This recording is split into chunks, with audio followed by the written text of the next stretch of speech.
ஹரே கிருஷ்ணா. ஓம் நமோ பகவத்தே வாசுதேவாய. ஹரே கிருஷ்ணா. ஸ்ரீமத் பாகவதம் ஸ்கந்தம் 9 அத்தியாயம் 18. மன்னர் யயாதி தன் இளமையை திரும்பப் பெறுதல் என்னும் தலைப்பில் பதம் 23. யயாதிர் அனபிப்ரேதம் தைவோ உபஹ்ருதம் ஆத்மனக மனஸ்து தத் கதம் புத்வா பிரதிஜக்ராக தத்வசக. Word by word meaning. Yayati Maharaja அனபிப்ரேதம் விரும்பவில்லை, தெய்வ உபஹ்ருதம் விதியின் ஏற்பாட்டினால் விளைந்தது, ஆத்மன அவரது அந்தரங்க விருப்பம், மனக மனம், து ஆயினும், தத்கதம் அவளால் கவரப்பட்டு, புத்வா இத்தகைய புத்தியுடன், பிரதிஜக்ராக ஏற்றுக்கொண்டார், தத்வச தேவயானையின் வார்த்தைகளை. டிரான்ஸ்லேஷன். சுகதேவ கோஸ்வாமி தொடர்ந்து கூறினார், இத்தகைய ஒரு திருமணம் சாஸ்திரங்களுக்கு ஏற்புடையதல்ல என்பதால் மன்னர் யயாதி அதை விரும்பவில்லை. ஆனாலும் அது விதியின் ஏற்பாடு என்பதாலும் தேவயானையின் அழகால் கவரப்பட்டதாலும் அவளது வேண்டுகோளை மன்னர் ஏற்றுக்கொண்டார். பர்பட் பை ஷில பிரபாத். ஜெய் ஷில பிரபாத். வேத முறைப்படி பெற்றோர்கள் ஆண் பெண்ணின் ஜாதக பொருத்தத்திற்கு ஏற்பவே திருமணத்தை நடத்துவது வழக்கம். ஆணுக்கும் பெண்ணுக்கும் எல்லா வகையிலும் ஜாதக பொருத்தம் இருக்குமானால் அது யோடக என்று அழைக்கப்பட்டது. அந்த திருமணம் ஏற்றுக்கொள்ளப்படும். 50 ஆண்டுகளுக்கு முன்பு கூட இந்த முறை இந்து சமுதாயத்தில் வழக்கத்தில் இருந்தது.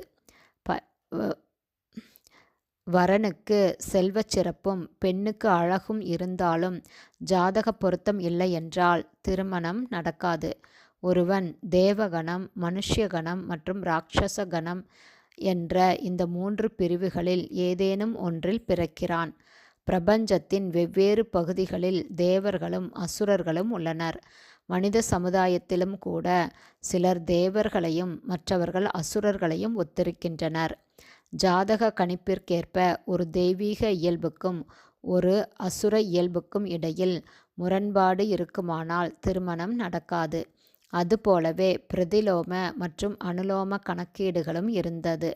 அதாவது மையக் கருத்து என்னவென்றால், ஆணும் பெண்ணும் சமநிலையில் இருந்தால் திருமண வாழ்வு மகிழ்ச்சியுடையதாக இருக்கும்.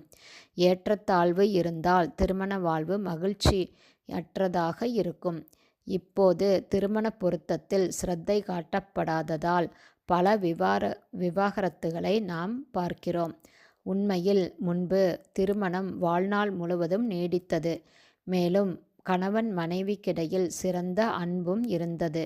இதனால் கணவன் இறந்ததும் மனைவி தனியாக தன்னிச்சையாக வாழ விரும்பாமல் அவனுடன் தன் சுபாவமாகவே மரணத்தை தழுவுவாள்.